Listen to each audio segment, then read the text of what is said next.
Hey guys, this is Ron. So this is part 3 of our OSPF video series. In part 1, we created area 0. We configured up routers 1, 2, 3, 4, and 5. We watched those relationships transition from down all the way up to full. We looked at our link state database and noticed that we had LSA types 1 and 2. That basically described all the routers within area 0 and all the networks hanging between those routers, right? We talked a little bit about the different multicast address that you might see, the 224.0.0.5, the 224.0.0.6, depending upon if we were talking about a DR, BDR, or DR other. We identified R4 and R5 as our area border routers. And then we roughly identified R7 as our future ASBR, the Autonomous System Boundary Router. And that's pretty much where we concluded. So we had area 0 up and running and ready to go. So part 2 we kicked off by configuring area 1. We brought in R6 to the mix. With our serial link there, and we noticed that when we did that, we now have LSA type 3 flowing into our network, and this was an advertisement from R4 that basically described all of the networks within area 1, and then it told area 0, hey, to get to those networks, come to me, R4, right? We then took 172.16.0.0 networks there at the bottom and created a summary address on R4 so that we reduced the size of the routing table on all the devices within area 0.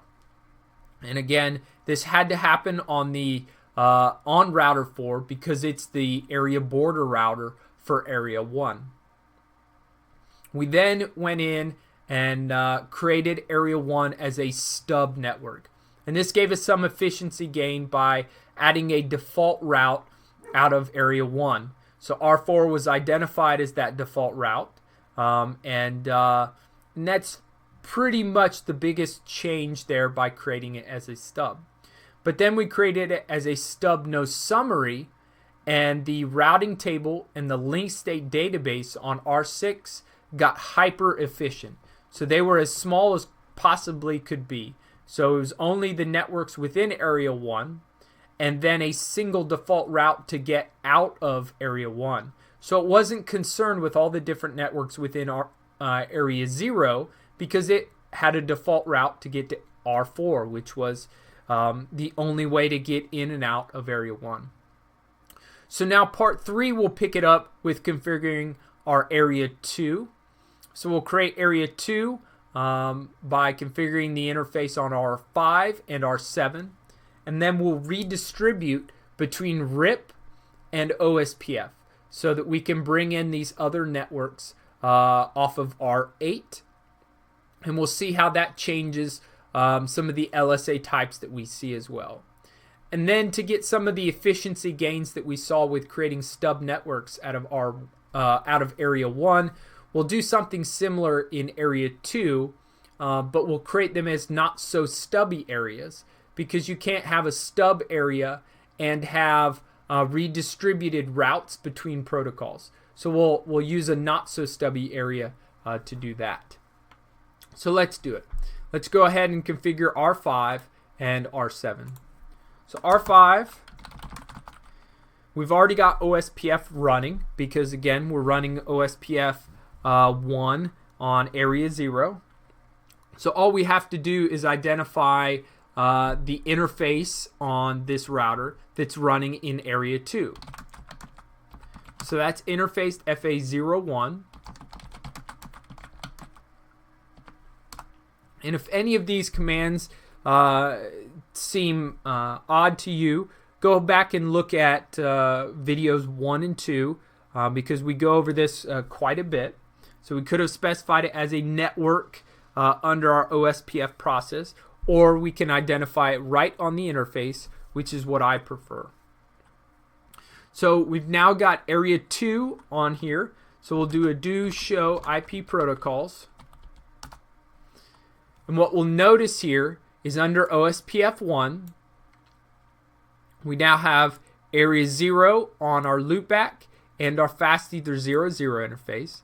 And we have area 2 on our fast ether 01 interface. So if I go to router 7, now this one has not been configured. So we'll do router OSPF 1 to get the OSPF process running. Then we'll go to the interface.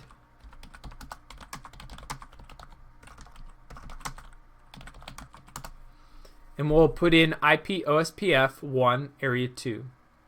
So we immediately build an adjacency. And if I do show IP protocols,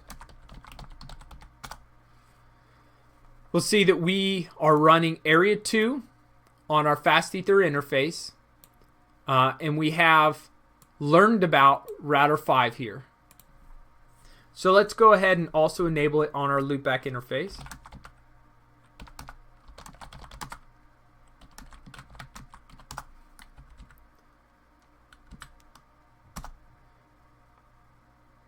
Oops, I put it in the wrong area. So let's fix that. That would have created some problems.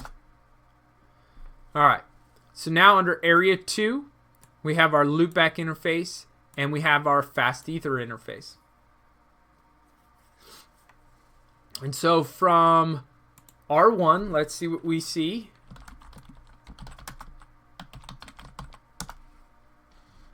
We'll look in our database.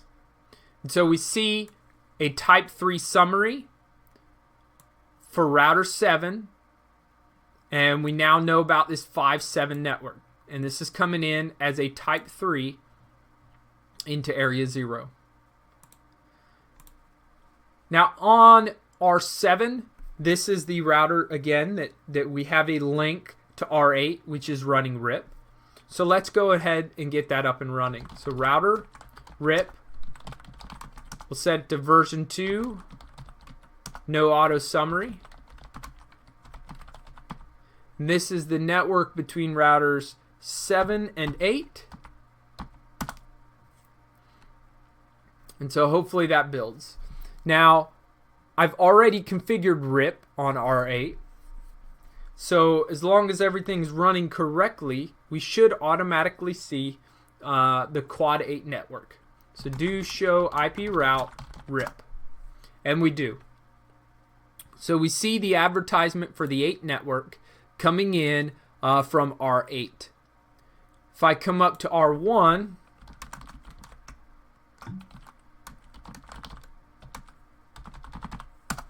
it does not know about the 8 network. And that's because that network is not leaving R7.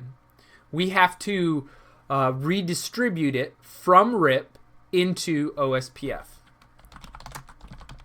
So we'll go under the OSPF process, redistribute, RIP. Now, we're going to choose a metric here because RIP uses hop count as its metric. But OSPF bases its metric off of a cost, which is again based on the bandwidth of the link. So we need to do a little bit of translation here. So in my case, I'm just going to set the metric to 100. So we'll say anything coming in from RIP, I'm going to redistribute it into OSPF, and I'm going to give it a metric or a cost of 100. And here, I also need to specify subnets.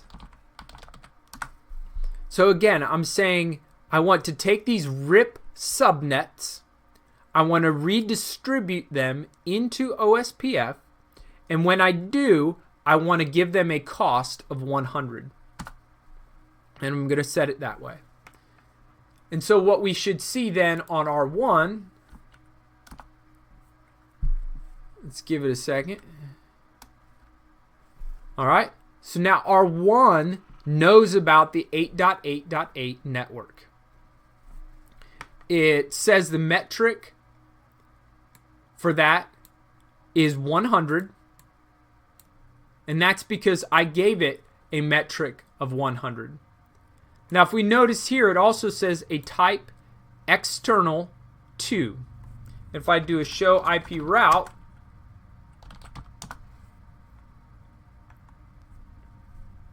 I also show E2, so this is an external 2 route. So when we were in here, I could have specified a metric type as well. Now, this only really comes into play when you may have multiple routes in and out of your area. And so, let's say in my case, let me minimize this. In my case, I have router 5 here, which is my area border router. If I had another router out to the side that was also an area border router for area 2, it might come down, have multiple hops or jump around or links through area 2 before it got to R7. And so I might want to be sure that those extra costs that are going to be associated with jumping between those routers is taken into consideration. With a type 2, it's not taken into consideration, and that's the default. If I wanted that to be taken into consideration, I would set it to a type of 1. And again, that's to ensure that, hey, when I start calculating the cost to get down to this ABR and then further down to this ASBR to get to this network, I need to take those extra numbers into account. But because I only have one link in and out of area 2, and that's through R5, it doesn't matter if I calculated, an extra cost. It's now just overhead that I have to worry about, that there's no real bang for that buck. So again, type 2 is the default, and it won't calculate any additional costing to get down to this ASBR. And all I would have to do is change the metric type to type 1 right here. Okay? So now I have redistributed all the way into OSPF. It now shows up within router 1. So if I do a show IP OSPF database, I now have my type 1s, I have my type 2s, I have my type 3 coming from the ABRs, I have a type 4 now, ASB, so this is the autonomous system boundary, and it's saying that, hey, router 5 is advertising out saying that it has this router 7 who is an ASBR, an autonomous system boundary router. And then through that autonomous system boundary router, type 5 here, I've got this 8 network and this 192.168.7.8 network. Okay? So now we've got types 1 through 5. Okay? So if we come back, we can stick here and I can attempt to ping this. What I should find is that I cannot hit it. And that's because on router 8, I don't know about any of the networks inside of the rest of the network. Now I could easily fix this. Oops. I could make a default route and send it to, what is that? So that's the route between 7 and 8, and I want to send it to router 7. So now it has a single route out, and now I can get to it, right? So I have a default route here that says, hey, to go to anything that you're not quite sure about, send it to R7, and that works. So we'll take that out, and instead on R7 we can do the opposite. Instead of redistributing RIP into OSPF, we can redistribute OSPF into RIP.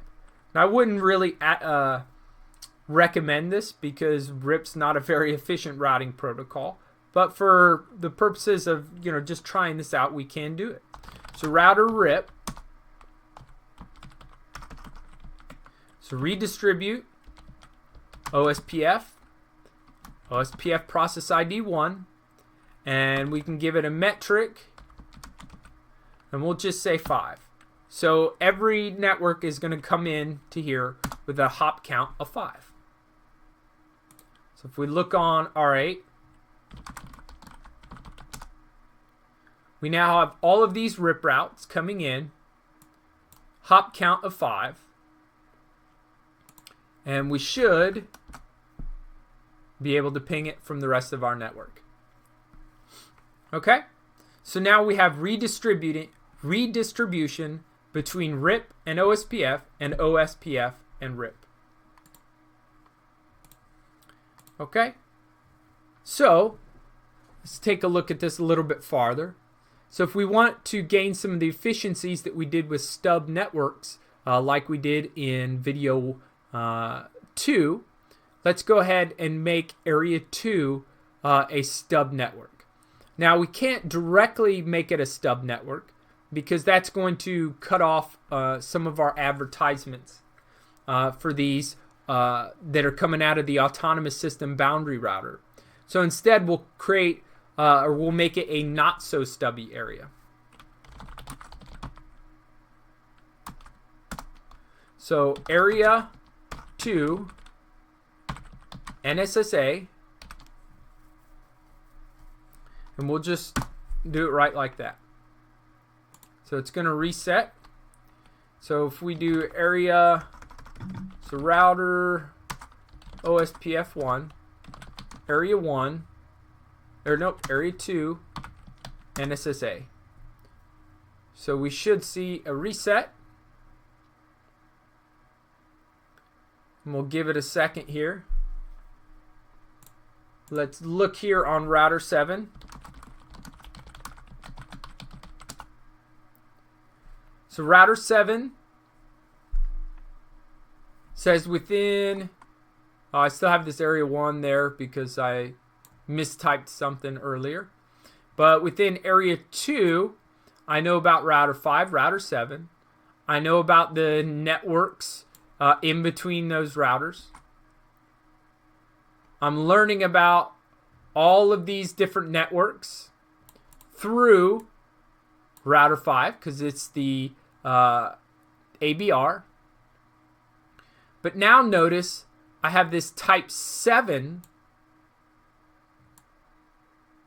for the 8 network and the 192 network.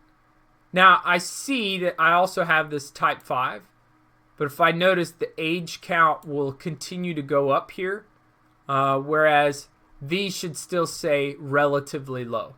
And that's because this is slowly going to get phased out of the network, and this is new. So becoming an NSSA type, so the not so stubby area, I'm now advertising as a type 7, okay? And I'm advertising, so router 7 advertises for these 2 external networks as type 7s.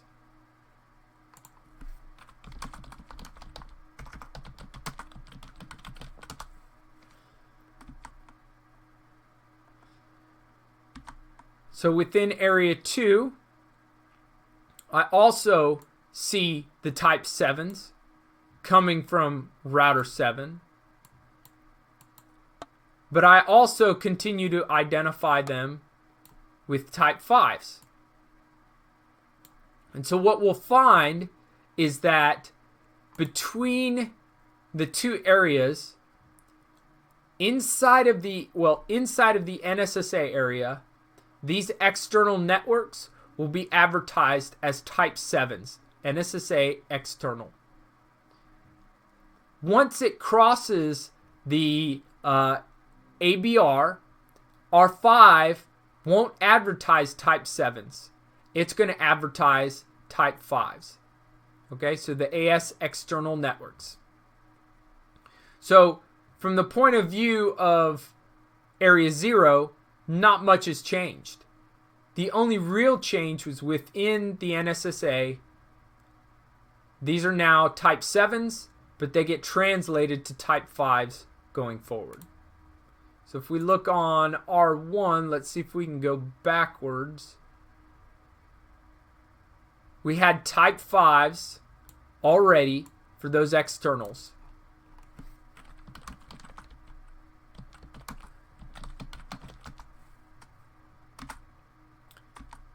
And I also have type 5s for those networks as well. So again, outside of the NSSA area, not much has changed. I still get type 5s. I still recognize my area border router as the pathway to get to these external networks. But then inside of the NSSA, I identify them as a type 7 coming from my ASBR and translate them back into type 5s to go out to the rest of my network, right? Now on R7, we'll go ahead and look one more time just to see if anything else has changed. I still see, again, just my type 5s, my type 7s. So again, the numbers are definitely higher here, going up. And if I do show IP route, everything is pretty much going to look the same as it did before.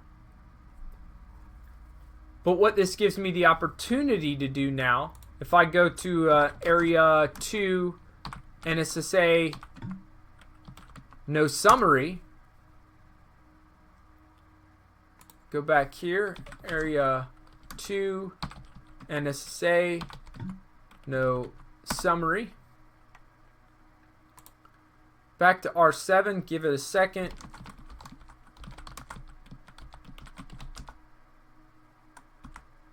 Notice my table got a whole lot smaller.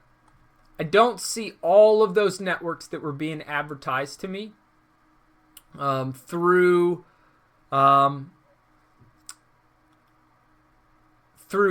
area 0. Instead, I'm replaced with a default route. And that default route is to go to 5.5.5.5. And this one network is still getting phased out, it looks like. But notice the age 9 here. So this is the newest entry. So it's a default route to go to router 5. My table got a whole lot smaller. I have a default route to go to R5. But because I'm an NSSA area, I can still take these RIP routes and still advertise them out. And I can still get there from R5. So show IP OSPF database. I still see my type 5 coming in from router 5 because router 5 is doing that translation between a type 7 and a type 5. Okay? So there you see we did some of the same things on area 2 that we were able to accomplish in area 1 by making it a stub, no summary. We can do the same things with area 2 and continue to maintain these external routes out of the network or from the outside of our network, right? So I hope that was helpful. That gave you the basics of OSPF multi-area. So again, we learned about how to do multi-areas. We learned how to do stubs. We learned how to summarize our addresses in between areas. We learned how to create stub areas. And then we learned how to take an external route, some route that we were learning about through another routing protocol, and redistribute them into OSPF and have that go out throughout our network. So again, this is the basics of OSPF multi-area. Hope you found it helpful, and thanks for watching.